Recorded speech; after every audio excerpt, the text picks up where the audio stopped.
Bryce. No, I'm serious. We have a problem. We just got asked to leave. And at this point, I'm like kind of getting a little irritated and annoyed. I'm like, what the hell is my brother talking about right now? I'm like, dude, get your mind right. Like, this is going to be awesome. And then he stops, like dead serious. And he's like, Bryce, as your brother, I am not messing around. So you have two choices. You can cry and you can complain and whine about challenges, or you can use the framework of Stoic philosophy. You can take them, see them as opportunities, and better yourself, better your leadership, better the people underneath your care that you serve. Welcome to the Fitness CEO Podcast. Hey friends, welcome back to another amazing episode of the Fitness CEO. For those new subscribers, my name is Bryce Henson. I am the Fitness CEO and super pumped to have you along today's journey, which is a solo episode and something I am so fired up to go through, which is my favorite philosophy around Stoicism. And really, I'm going to be able to present to you some practical applications of Stoicism and how it's bettered my leadership and how it can do the same for you. And when I was putting together this episode about Stoicism, the philosophy, I couldn't help but think back to a story back in the midst of COVID, if you can imagine, and even to kind of give you a little bit of backdrop there. Back in 2019, about a year after I joined our franchise headquarters, as Bedros, who you know, being a regular guest in this particular show, recruited me to initially be his vice president and then eventually the CEO of our international fitness franchise. And in early 2019, we saw the need to be able to pour more resources, support, structure, and training into our franchise partners and consequently their coaches, because at the end of the day, in the fitness business, your team is your product. So this idea came and we landed on a regional training program we called Elite Training. So we launched our Elite trainings in really strong fashion in 2019. I believe in Q2 is the first one we launched out in Raleigh, North Carolina. And we've done, I guess, big picture since then, about 3 or 4 on a yearly basis. And it's a really great experience where we can connect with our leaders, connect with our coaches in a regional format. So all across North America we've been. And as you would imagine, in 2020, this thing called COVID entered our ethers, if you will. So unfortunately, we had to cancel our training or two. And COVID, I guess, started closing businesses down in March of 2020. So clearly, we had to take a pause on that. And March, continuing on as we're, focusing on online training and really pivoting and supporting our franchise partners through COVID. And of course, we all know every state was affected a little bit differently depending on their local governor and what protocol they would have. But April came through, May went on, and June went on. So a few months had passed, which we had to cancel again 2 of our elite trainings. But we had in the summer time frame, end of July, one slotted for Long Island, New York. And originally it was not slotted in Long Island, New York. Actually, how that came to be was the year prior, we had our franchise advisory council meeting and a bunch of awesome owners being able to speak, their feedback on what we're doing well and where there's opportunities for improvement. And there was an awesome franchise partner, and we'll say hypothetically his name was John. And John was from Long Island, and we have a strong presence on the East Coast and specifically in Long Island. So in our franchise advisory council, one of the recommendations, he's like, I would love to host elite training at my location. And given visibility, we have 3 days of the elite training. Initially, when we launched them, the first 2 days were a hotel and then in the conference room and whatnot. So we have proper AV and space to be able to teach and coach.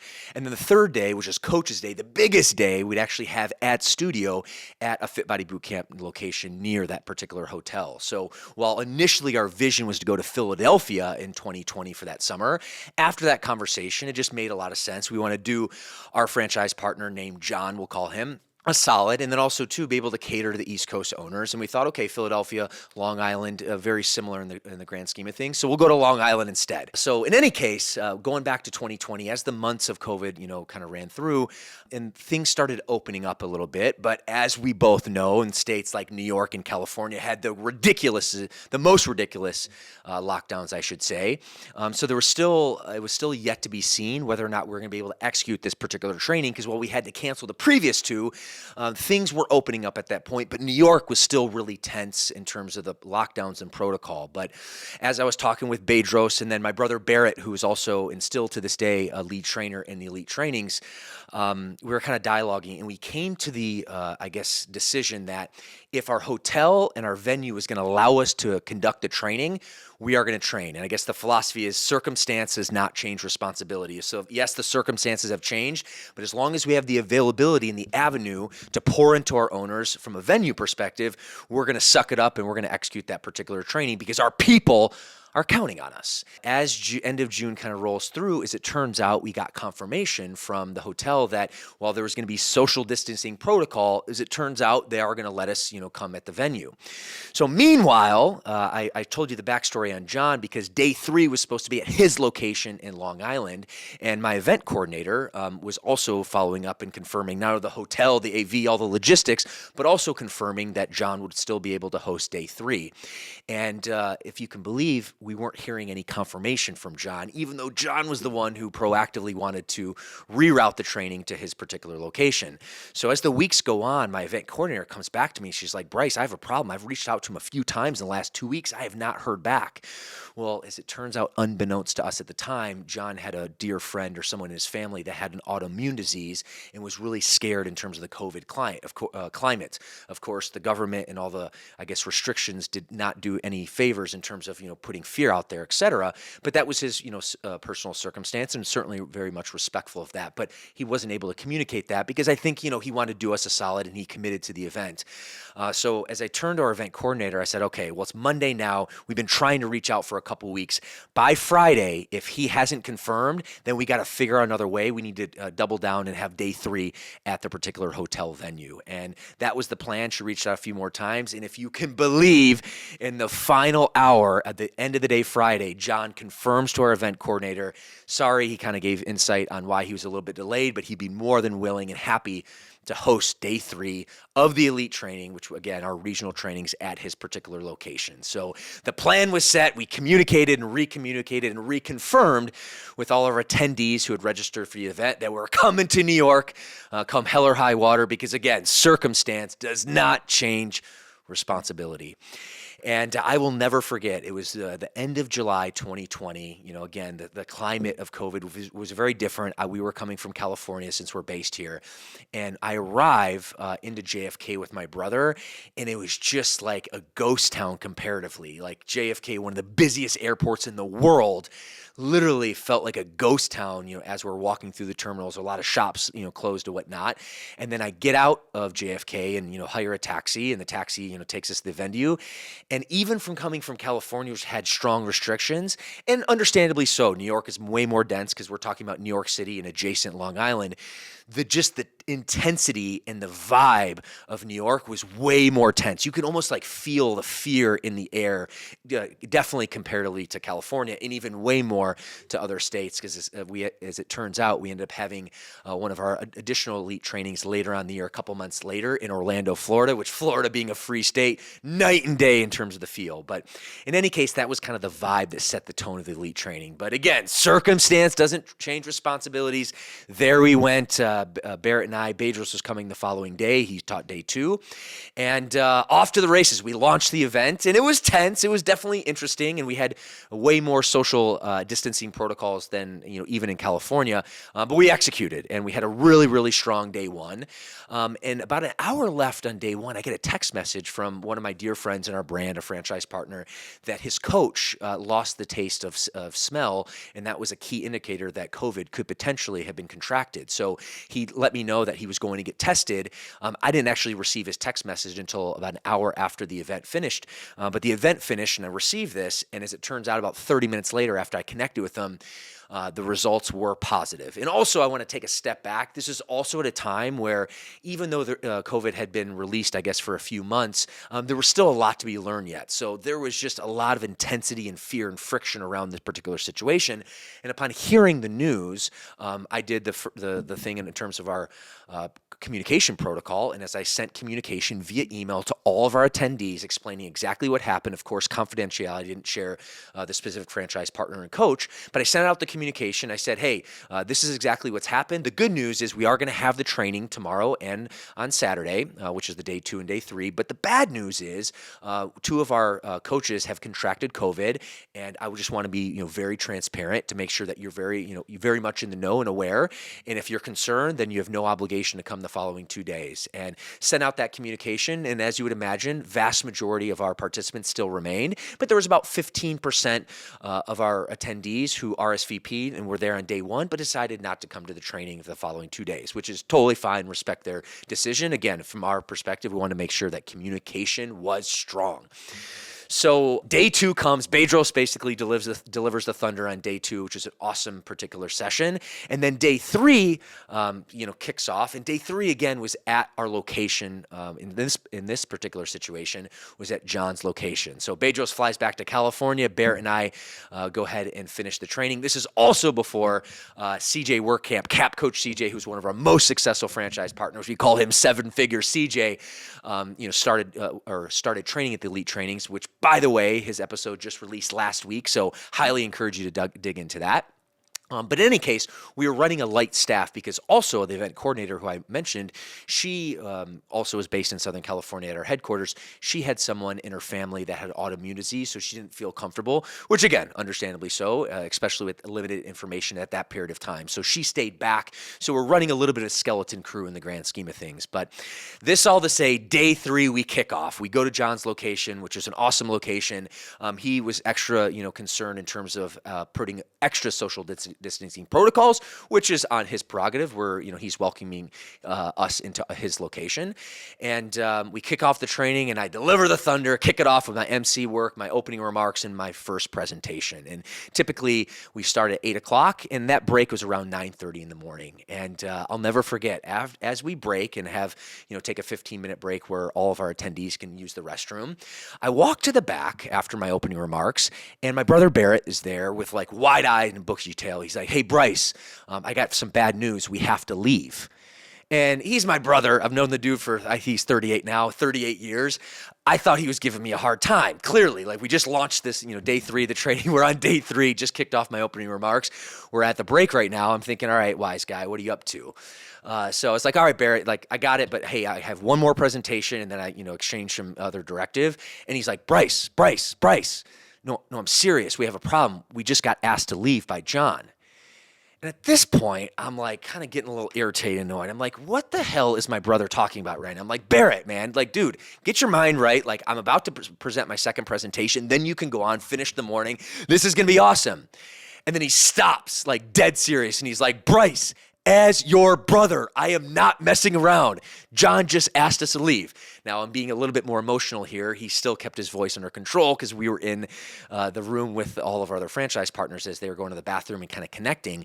And at this point, I was like, oh my God, the gravity of the situation. He actually is asking us to leave. As it turns out, while John was on the communication, he didn't receive the communication about having two of our coaches contracting COVID on day one until that morning of, even though he was there engaged the whole 2 to 3 days. In any case, story for another day. So he finds out, John finds out kind of during the very opening remarks of my day three opening presentation. And because he was concerned and, certainly understand from his perspective, even though in hindsight, don't think it was the right way to handle things, asked us if we could leave. And at this point, like, as you would imagine, we have dozens of franchise partners, their coaches, coming to Long Island. Yes, the training was on the East Coast, but we had owners from Texas and Georgia and Florida. It's a regional training event. It's open to all, but a lot of owners throughout many states in the East Coast that have invested time, energy, money to be to this particular training. So at that, I take a deep breath and I'm like, okay, so the first thing I do is I had a few other icebreakers up my sleeve. So I go to the front room. I was like, all right, team, this is what we're going to do. We're going to take another 10 minutes icebreaker. Relationships are so important to coaching and, getting our clients fitness results. And that's the same way. And that's the same, holds true for you in terms of our community and fellow coaches. So we're going to do this particular icebreaker. I kicked it off and then off they went for another 10, 15 minutes, which bought Barrett and I some time. So at this point, like we walk outside. And the first thing I do is reach out to my event coordinator, who normally is with us, but again, she stayed back in California. It's about 9:30, 9:40 in the morning right now, so which is 3 hours earlier. As you would imagine, she didn't pick up the phone because I was going to try to get her to connect with our hotel to see if there's any way we can pivot and go back to the hotel, but didn't get an answer. I then thankfully had the hotel contact reach out to the hotel, didn't get an answer initially. So, all right, take a deep breath. Now, Barrett turns and says, Bryce, look it over your shoulder. shoulder. And I look over the shoulder, and we're at a retail complex. And again, it's, earlier in the morning. There's a Mexican restaurant that has a bunch of tables and chairs on the patio. Now, no one's there because it's only a restaurant that serves lunch and dinner. So I was like, dude, I got an idea. I was like, can you go ahead and start presenting if I move every single person out here on the patio outside? He's like, dude, I got you. Let's freaking go.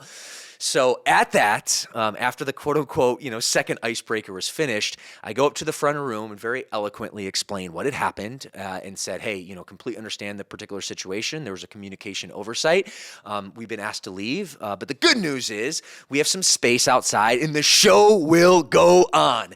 And Barrett's going to be picking up these next two presentations. There's going to be a slight change in programming. And off we went. So Barrett, in true fire-breathing leader fashion, sets up his little computer. Doesn't have AV, doesn't have the surround sound, but Barrett was prepared. He knew how to execute, and he's an incredible coach. He's an incredible trainer. So Barrett starts delivering the thunder in terms of his presentation, in terms of coaching and getting better client results, all the content and the value that we pour into our franchise partners on a patio at a Mexican restaurant, in Long Island at a retail shop, which is really comical when I think back to this day.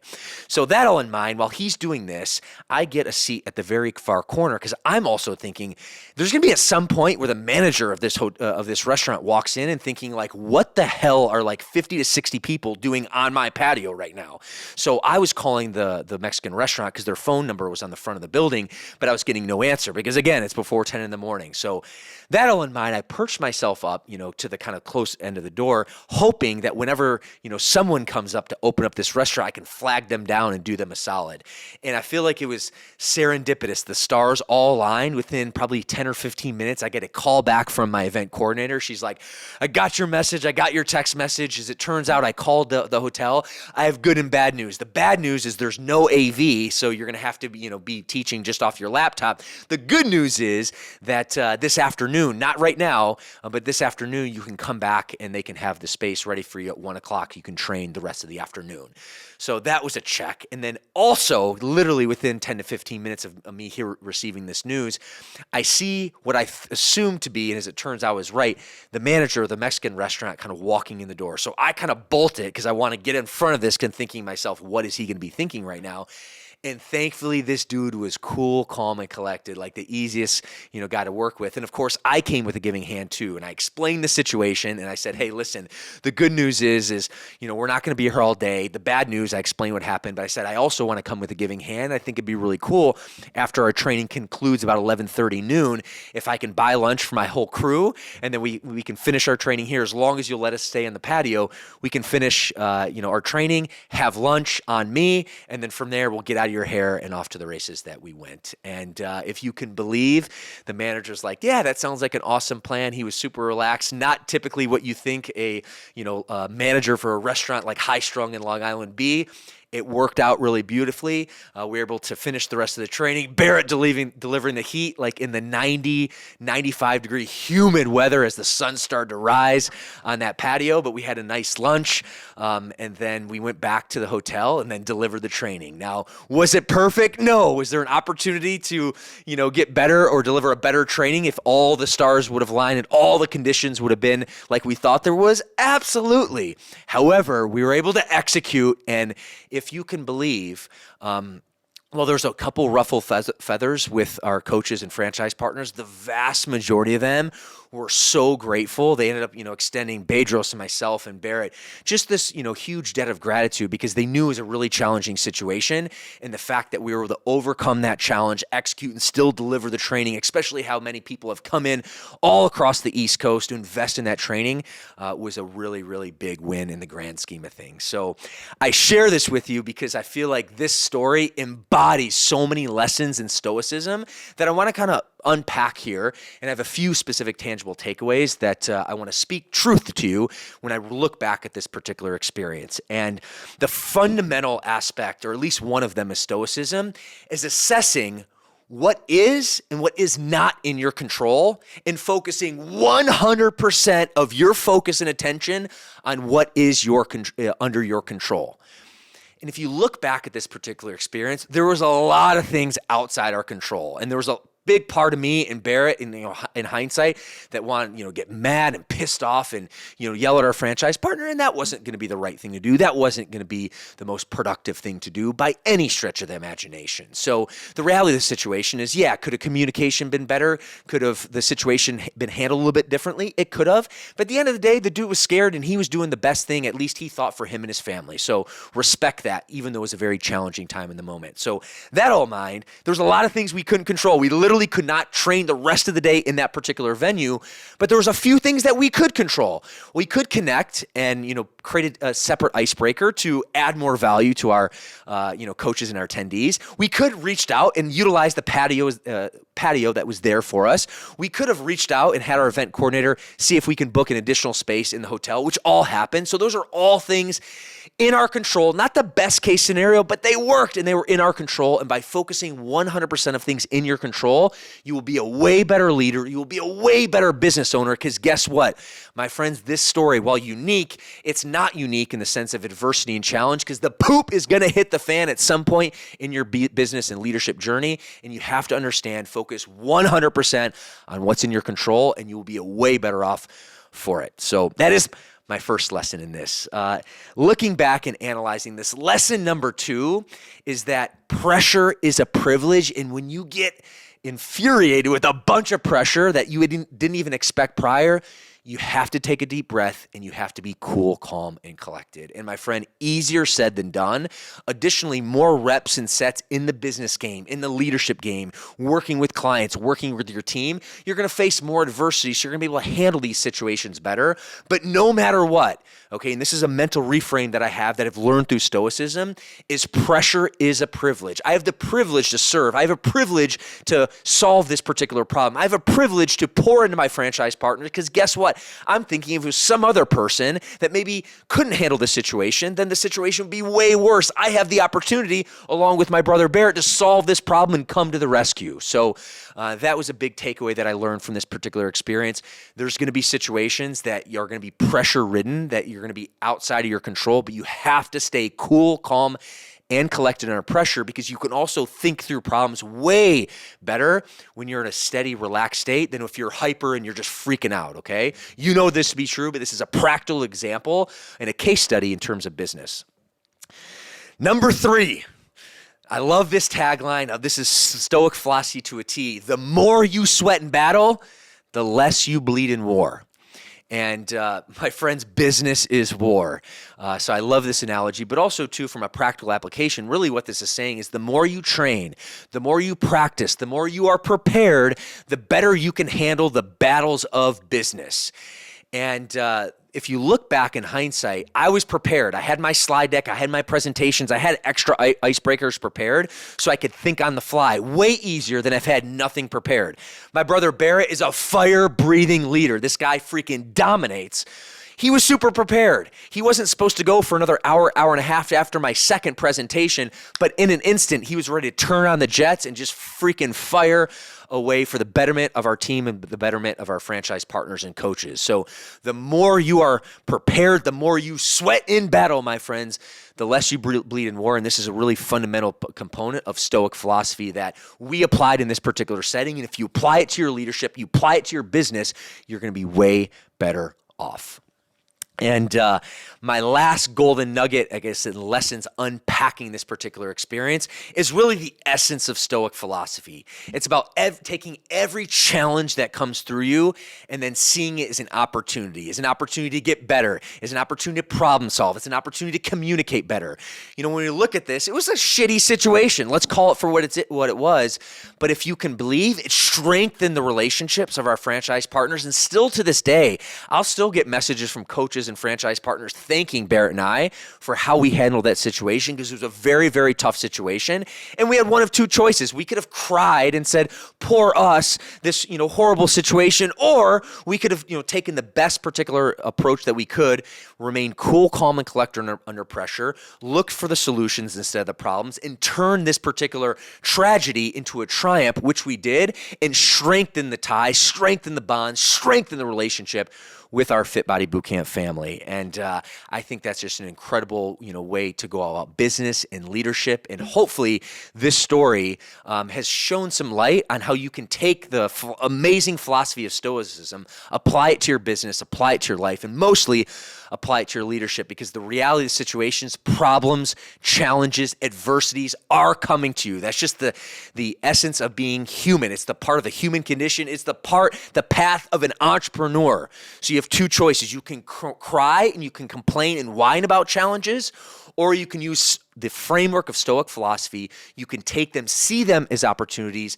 and better yourself, better your team, better your leadership, better your business, and better the quality and care for the people underneath your care and that you serve. So this all said, my friends, I know you got a ton of value. My one big ask is go ahead and like this video so that we can keep producing awesome content like this for you for free. And remember, no one is coming to save you. You must save yourself, and the time is now. Thanks, and we'll see you in the next episode.